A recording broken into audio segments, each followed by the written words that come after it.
Hello and welcome back, YouTube. Hopefully y'all can hear me okay. It's kind of windy right now, and hopefully it doesn't start storming before I get home. So that was a little disappointing, but overall a good time. Ran into a friend there I haven't seen in a bit, so that was cool. And a very attractive black woman who probably assumed I was gay.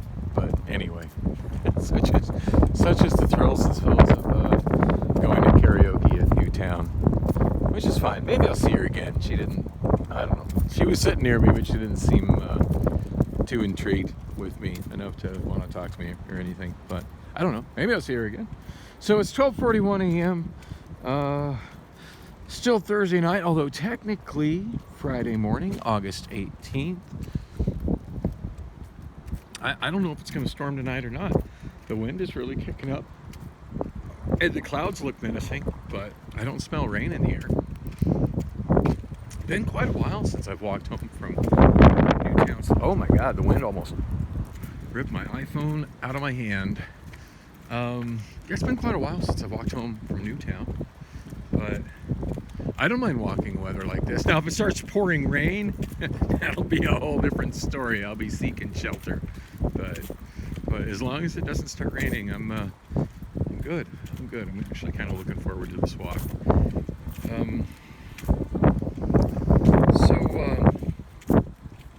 Yeah, karaoke was a little disappointing, and I really don't understand how they have the setup here.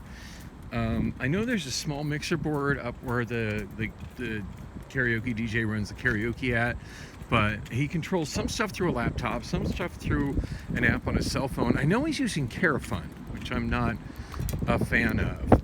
And I should be more specific. I'm not a fan of their app for hosting. As far as their streaming service, it requires using their app for hosting. And I'm not a fan of streaming services in general. Now, as for their karaoke tracks, I am very much a fan of their karaoke tracks. Carafun is the same karaoke tracks that are sold on karaokeversion.com, and that's been probably my main source for karaoke tracks for 11 years, I think. God, it's hard to believe it's been that long. It's hard to believe I've been hosting karaoke for so long. But yeah, I think I started using karaokeversion.com for backing tracks in I want to say 2012. I mean, I'd really have to go through my account to double check that, and I'm not gonna do that. But yeah, definitely over a decade of their tracks, and it's one of the more pricey sites for buying tracks a la carte. But I love the layout of their website. I love the way they allow people to put in requests and vote on requests. In fact, speaking of voting on requests, I just got it, and they give you a notice. Like if you request something and enough people have voted on it, that it comes out. First, it'll come out as an instrumental backing track, and then as long as the copyright rights holders allow it, and enough people vote on it, it'll come out as a regular karaoke track with scrolling lyrics. But yeah, I just got a notice that the instrumental was released for "We Close Our Eyes" by Oingo Boingo, which is definitely a karaoke holy grail for me. So hopefully that one will get put out as video karaoke soon. I expect it will. There seems to be a lot of people who are into singing Oingo Boingo that upvote and purchase tracks from karaokeversion.com. In fact, it was Karaoke Version that got my Oingo Boingo section to be as large as it is now for karaoke. And it hasn't, I want to say before Karaoke Version I had maybe two or three songs. I know I had Dead Man's Party and Little Girls. I might have had another one, but then when I got on Karaoke Version, I bought everything they had. They already had a decent selection. Oh wow, whoever has that little tiny wedge of property stockpiling pallets over there. I bought every track they had, and then I've requested stuff and voted up on stuff, and they've released many additional Oingo Boingo tracks in the decade since I've been buying tracks from them. Now I did get a few others from other sources, but most, I'd say 75% of my Oingo Boingo section came from Karaoke Version. So definitely looking forward to them releasing a track for We Close Our Eyes. I love getting my Danny Elfman on a karaoke night. So anyway, as I was kind of got sidetracked there, but yeah, I'm not a fan of the Carafun hosting software. Not a fan of shows that's what they use exclusively, which this show is. I mean, I love coming here for karaoke, but yeah, that to me is kind of the point of the show. I don't know if there's a homeless encampment that I'm coming up on, or just a bunch of shopping carts left behind by homeless people. It looks like somebody put an additional hole in the fence here. It'll get me to the path that I want to use a little easier than the way I'm used to going. So thank you, whoever cut the fence. It's been a while since I've walked along these paths, but I really do wish that the city of Phoenix and ADOT and whoever else has control of the land, because it's kind of weird walking in this area here along all these different easements. It's kind of weird to kind of figure out who owns what easements. Like sometimes there's some signage, but there's a lot of easements here that's just landscaping, and some of it's used for draining, some of it's used for drainage, some of it's used for maintenance of the drainage, and some of it's just landscaping alongside freeway ramps. But it would be really nice if they all work together with the city of Phoenix and then the other adjacent municipalities as well to put in multi-use paths here and make them more accessible to the neighborhood as well. Like I would love it if I went, I forget what street, I mean obviously Newtown Saloon is on Van Buren Street, but the street that goes north and south on the corner where it's at, I forget what street it is, but it would be really nice if there was just a little pedestrian, bike route type path where when you got to that corner where I just turned right, if you could just keep going north and connect to this, and if there was a nice multi-use path along this, and it's kind of hard to see at night, but along this dry drainage canal here. Which of course, when we get one of our monsoon rains, this thing fills up fast. By the way, on the other side, what we're seeing, where the lighting is there, that's the exit from Loop 202 eastbound for 52nd Street, which is also the exit for Van Buren, but the way that particular exit is, it takes you to 52nd Street. And then you can turn right on 52nd Street and go south to Van Buren. But yeah, there's this, I've used this path many times. It's been a while since I've vlogged it, but God, that would have been back in, oh God, when was I vlogging up and down this path? I know I did it a few times. I want to say last May. In that little time period between when I got let go from Amazon, but before I started working for K-Power at the Williams-Sonoma Furniture Warehouse. And it was in this general area where I met a homeless woman that kind of reached out to me and complimented me, and God, now I forget what her name was. Natalie. I was really digging Natalie. I haven't seen her in months now, and who knows where she is or where she's moved on to, and I hope she's doing well. If it wasn't for the fact I knew she had drug issues, I would have probably completely taken her But yeah, I think the last time I saw her was when I came over this way and gave her some detergent because she said she was planning on walking her laundry up to the laundromat. I gave her what's left of my detergent, which is a sign of just how damn long it's been since I've done laundry. I'm wide awake tonight. I'm kind of tempted to maybe do laundry tonight. Although I got a feeling once I get home, I'm just gonna feed the cats and make a couple sandwiches and probably just relax and not want to leave home, because that's kind of how it is by the time I get home. Kind of surprised I actually went out and did anything tonight, but yeah, I did tell the host last week at Newtown that I would try to come there this week. So as I was saying, that was a little disappointing. For some reason, it seemed like the person before me was singing, and I could hear her just fine.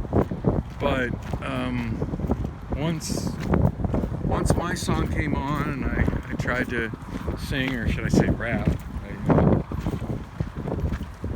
I forget which Drake song I did. It's Drake, Lil Wayne thing. Oh man, I forget the name of the song. And I've just listened to so much hip hop at work lately. I thought I'd do something like that, and yeah, I just functionally had no microphone at all. So,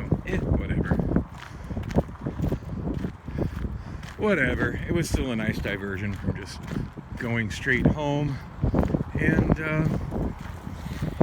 honestly, a lot more pleasant night than going over to Priscilla's place and being functionally ignored by her. I'm still bewildered the way she just disappeared into the bathroom. And got annoyed when I knocked on the door and they didn't come out for like 40 minutes. She did message me at one point today, but nothing about that. I did a snap today.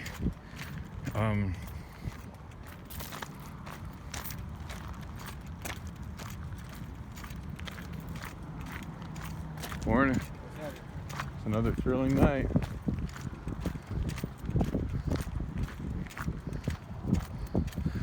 So, as I kind of mentioned earlier, when I'm moving the rental cars, and I shot a couple times today where I moved cars for maintenance, as I was working with Emmanuel, the French guy, as he was driving the shag. And yeah, super short trips, so not spending a lot of time trying to be picky about what radio station I listen to. Just generally, I'm trying to just get some music on. Like first I try to get XM radio, but not every car has XM satellite radio, and not every car that has XM satellite radio has an active subscription to XM satellite radio, so there's that as well. But when I get one. I don't even know how many channels XM has. I really have no idea. But generally, whatever channel it's on last. Like, if there's something good on that, I'll listen to it.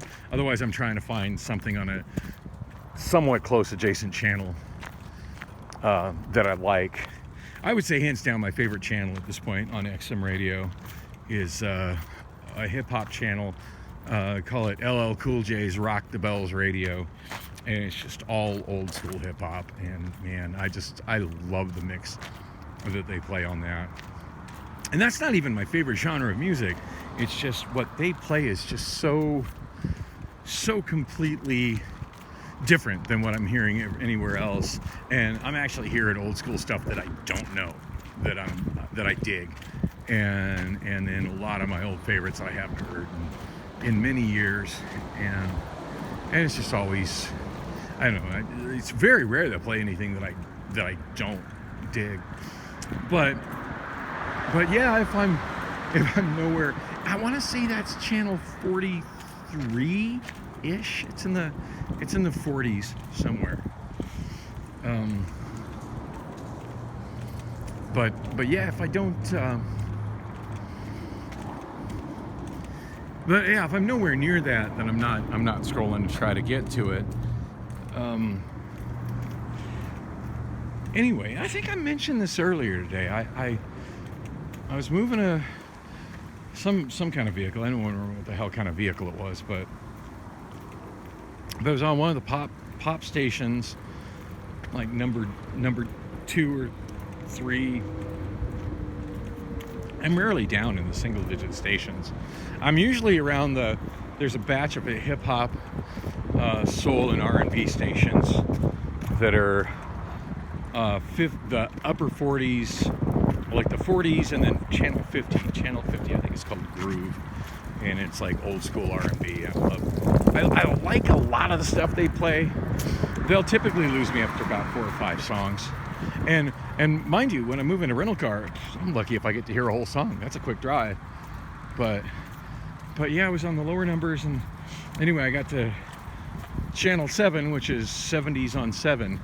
It's all just random 70s music, mostly one-hit wonders and pop stuff, but it runs the gamut of 70s music. It was playing Popcorn by basically a one-off band that covered that song, and that's a cover song. I forget who did it initially, but it's been covered many times. Probably my favorite rendition of Popcorn. Oh, by the way, the one-off band that did it, and the version that was a hit in the United States in the 70s by recording artists that went by Hot Butter. As in Hot Butter Popcorn. Definitely an interesting 70s one-hit wonder, especially when you realize that that's a cover. Actually, it's bugging me. I can't remember that. I love how there's platforms here where there should be bus stops, but there's not. God knows if there'll ever be a bus route on 48th Street in my lifetime.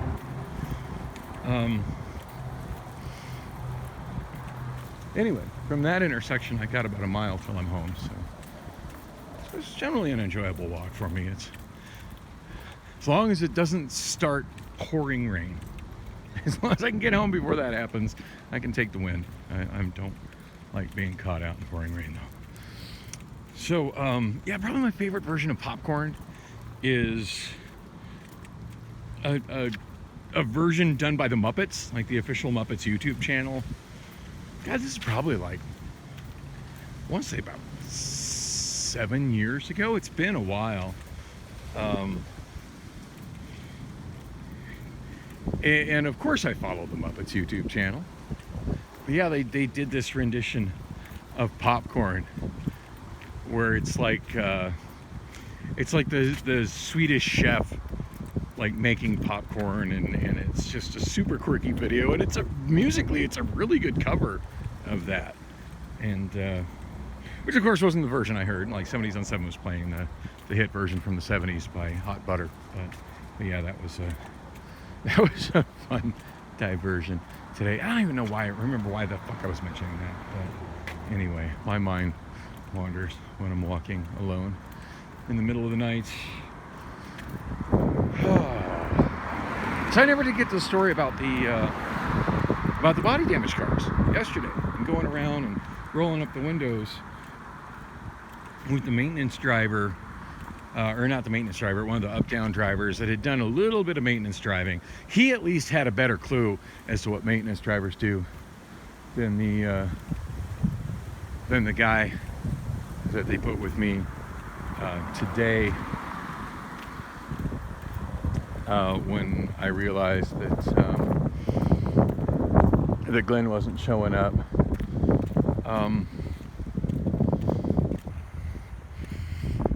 But yeah, the guy they put me with yesterday, he seemed really eager to work. Seemed down to just kind of do whatever. But yeah, we'd maybe move 2 cars, and then it looked like there was a storm rolling in, and the guy with always wears a towel on his head that has a really funny Middle Eastern accent. So he's like, we need to go to the windows up. And I'm like, okay, no problem. I don't know if he's an MLS employee or a Hertz employee, but I mean, when he says that needs to be done, I'm sure it came from somebody up above, and yeah, no, not a problem. I can, and so anyway, and he's over there helping me do it. So we're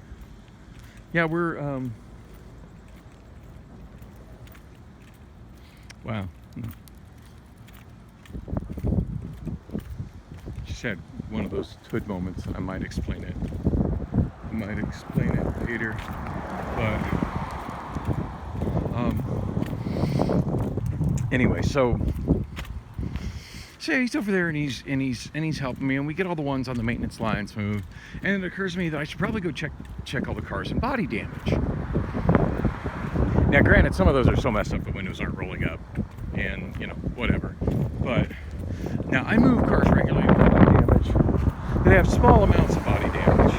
Where there's a ding in a fender or a ding in a door or something, or a notable scratch in the paint, or it needs to be buffed out and paint touched up, whatever.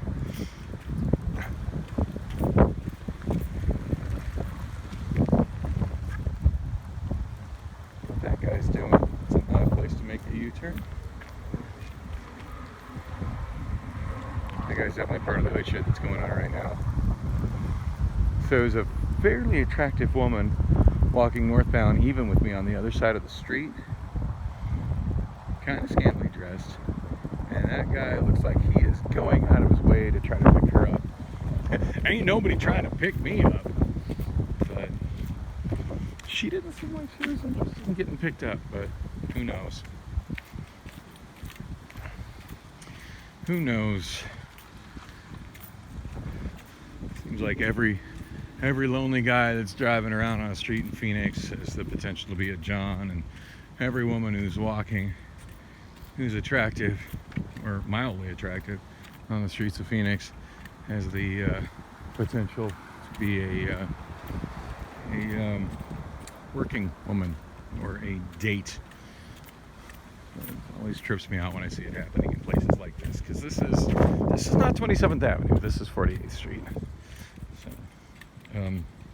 But yeah, that just happened, and I'm not sticking around to see what happens with that. I'm walking north. I might stop and get something at 7-Eleven. So anyway, me and the guy that's helping me out, whose name I don't remember, he's fairly young, seems like a pretty good kid, and he was really eager to work with me, as opposed to the guy that I was with tonight after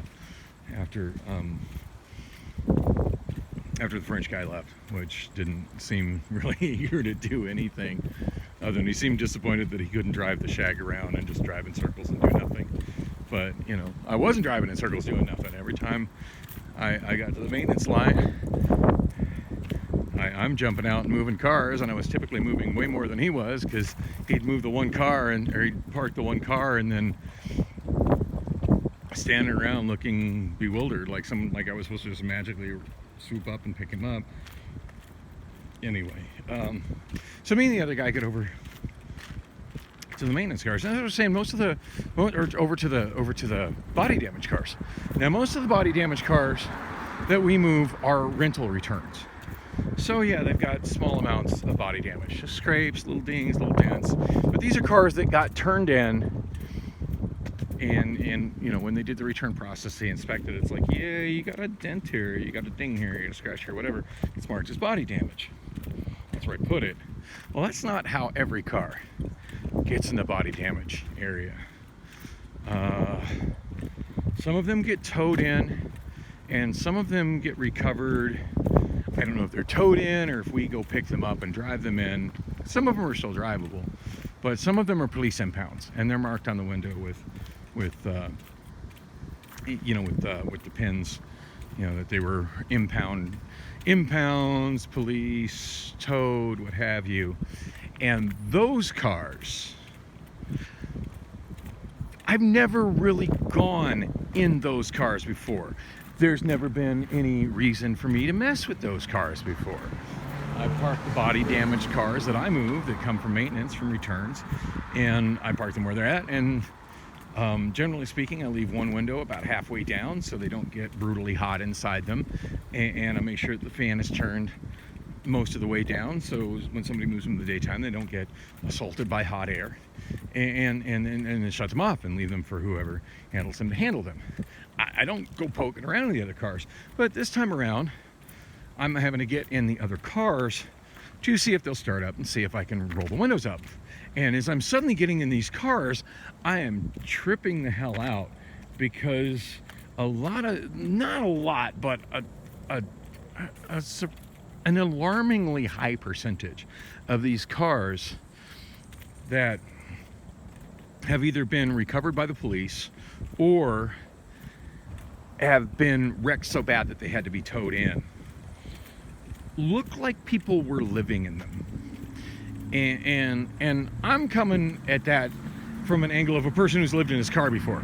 I've never thought of living in a rental car before. That seems really expensive. I can't even imagine like trying to live in a rental car. I mean, I guess I've had points where it kind of felt like I was living in a rental car, but that's just because I had a rental car and I was out somewhere and I was just going around in a lot of places in my rental car. But I mean, these people look like they were living in them, to the point where there's changes of clothes in there, and there's toothbrush and toothpaste and deodorant and other toiletries, the kind of shit that you would keep in your bathroom. But when you're homeless and you're living in your car, you keep that shit in your car, either in a bag or in the center console or what have you. And there's just a whole bunch of other shit in these cars. You can tell like whoever was living in these cars didn't get a chance to recover their shit. And there were about 3 cars that were just full of all kinds of crap. And that's why I was leaving with the box yesterday. But one of the rental cars, so bizarre, like somebody had added, there was just an insane amount of cabling in it. And this guy had just, whoever had it and was like functionally living in this car, had added an insane amount of LED lighting to the interior of the car. Like, who the fuck does that with a rental? Like, whenever I'm renting a car, and the exception maybe being if that car is a taxi, but that's a whole nother thing. But just like a regular rental car, I'm generally speaking, I'm prepared for myself to be completely removed from that car within a moment's notice. I mean, generally speaking, I don't rent cars for extended periods of time. I mean, 24 hours, 48 hours, maybe 3 or 4 days, but never, depending on, what's going on and where I'm at and where I'm going to, my vacation plans are or whatever. But the thought of having an open-ended rental and living in it and then putting all kinds of crap in it like it's my own car, just wow. But yeah, some of these cars look like I had them and stuff got left behind. The dude that was rolling with me grabbed a backpack. He's like, cool, look what I found. And apparently there's a bunch of stuff in the backpack, including a bunch of like THC vape pens and stuff like that. And I'm not looking for that kind of stuff. I don't do that, but good for him. He did find one device that I really wish he would have given me, considering all the shit that he pulled out of that car. He handed it to me, he goes, hey, you know what this is? I should have just told him, no, it's fucking garbage, let me have it. But it was one of those power banks with the solar panels on it that you can lay out in the sun and it charges up the internal battery on it, or you can also charge it by plugging it in, and then you can charge USB devices off of it. I've been wanting one of those for a long time, and this looked like a damn nice one. But no, dude, he was like, oh, okay, I want that. I'm like, really? Come on, man. You got brand new fucking THC vape pens. Hook a brother up with the battery. Anyway, as you saw, I got a whole box of crap out of there. I got a couple of much nicer sunshades than the beaten down one that's been in my car for the last couple of years.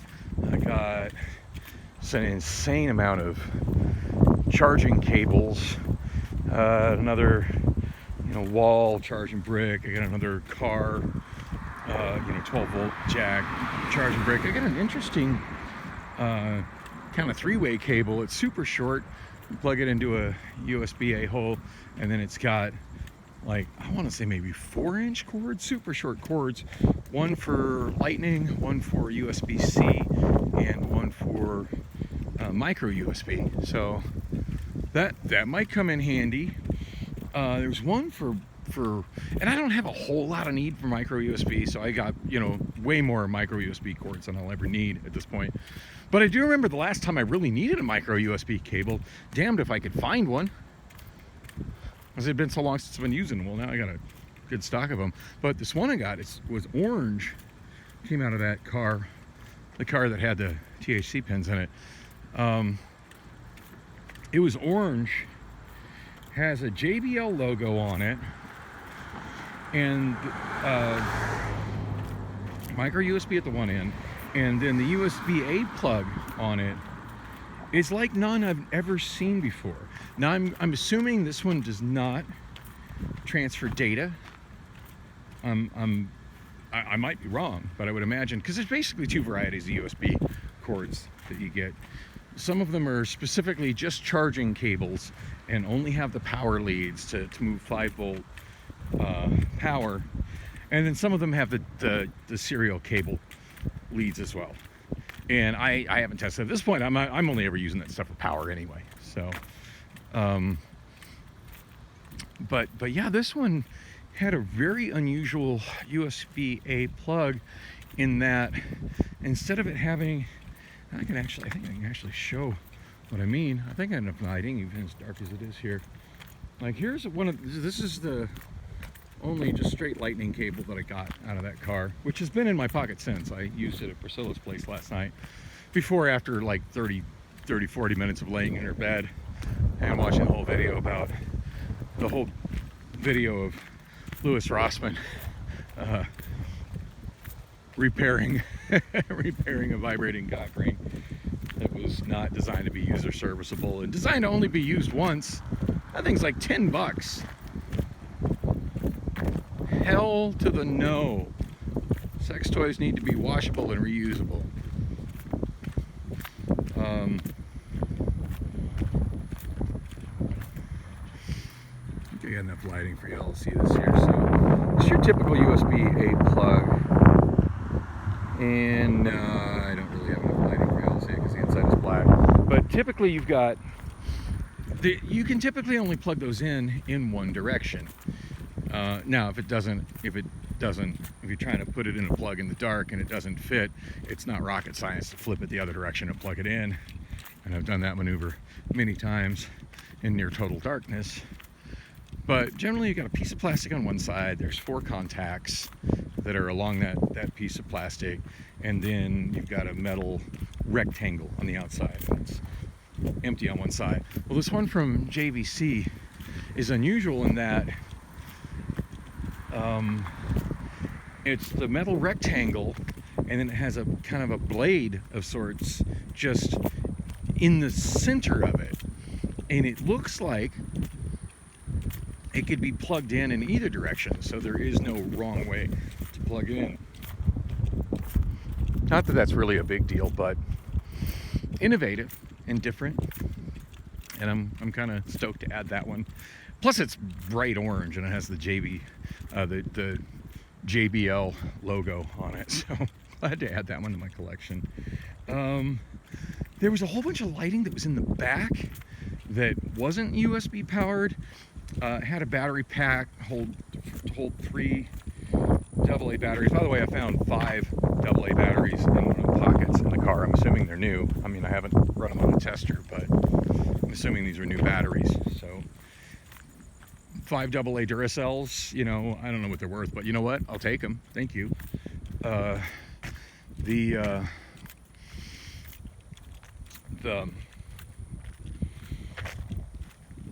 The battery pack on these 1 LED lights, and I wasn't able to light them up. The battery pack's busted. It's missing the cover, and it's missing one of the contacts. But that's an easily replaced or repaired thing. I mean, looking and seeing that it holds 3 AA batteries tells me that those lights are designed to work on 4.5 volts. And USB power is 5 volts, 4.55. For LED lighting, yeah, it's essentially the same thing. I'm reasonably sure if I connect that to USB power, it'll light right up. So, yeah, that's a future project. I'm eager to see what those lights look like. I mean, obviously the guy was into it. He had it all draped across the back end of that rental car. It was all trashed. He had some other lighting underneath the dash and the passenger and the driver's side. I never did get that pulled out because it just looked like it was really in there. And I was kind of wanting to work on that today, but never really found the time to do it. But I don't know, maybe I'll look for it tomorrow. I got a feeling that car is still there, because it seemed pretty messed up. But I did get this interesting device that's like an additional center console of sorts, and it's got like a flat piece of plastic, and it's designed to just basically sit between a center console and your bucket seat, or maybe between on a split bench. You could, put it in the space between the split. But yeah, you just kind of wedge that thing in the space, and then it gives you an additional center console that has room for there's a cup holder, although it wouldn't hold a very big cup. Looks like about the right size for a 12-ounce can though. But yeah, there's a cup holder in the back, and in front it's got a place to just put some stuff and maybe charge your phones. And it's got a USB hub. It's got a button on it. God knows what the button does. But it's got a cord that dangles out it that goes to a USB-A plug, and it's got 2 USB ports that face up real neatly.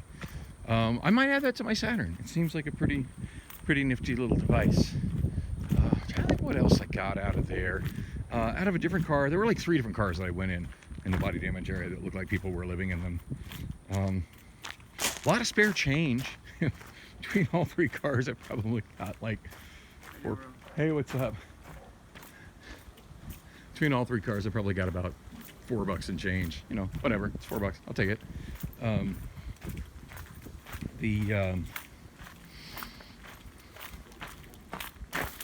Didn't expect somebody to be by that dumpster over there. I should be more situationally aware. Anyway, oh,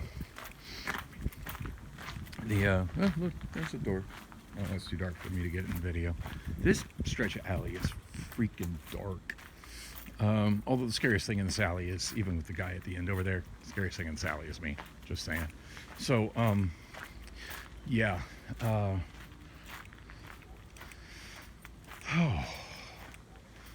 Now, this one car that looked like somebody was living in it, some guy had added a whole bunch, and this is, again, like, who puts this kind of crap in rental cars? He'd added a whole bunch of additional padding to all the armrests, and as well as, like, one, like, in the center console for, like, a knee rest for his right leg, which seemed weird. I didn't take them all. The ones that were, most of them seem to be attached with some kind of adhesive, and I'll let whoever details the car cope with those. But the one I did take was like super padded and for like a center armrest, and then it's got some pockets on it, and that seemed kind of neat. It was really clean and black and cloth, and grabbed that. Yeah, mostly a bunch of stuff that's got very little value, but I could always use more cords and chargers and adapters and stuff. So on that note, I'm home.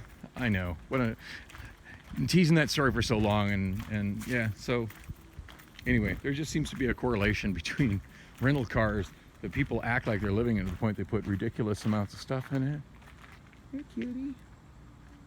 What's up, cutie? Oh, that one's not wanting to talk to me. I've never seen that one. That looks like a baby. I've got a box here. Damn, I do have my knife with me. I could have sworn I did not have this knife today. I was looking for it at one point and I couldn't find it. So I had to move some cars without scraping the writing off the window.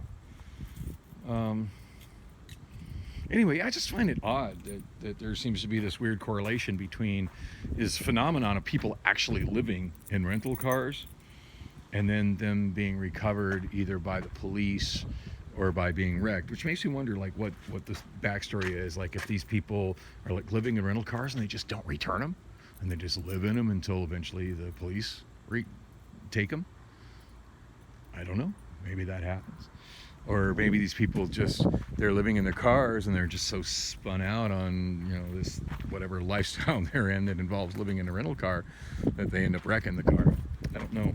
But it just was uncanny that out of how few cars there were that meet that description, how I would say 50% of them looked like people were living in them. It's pretty wild. And then left so much random shit behind. And then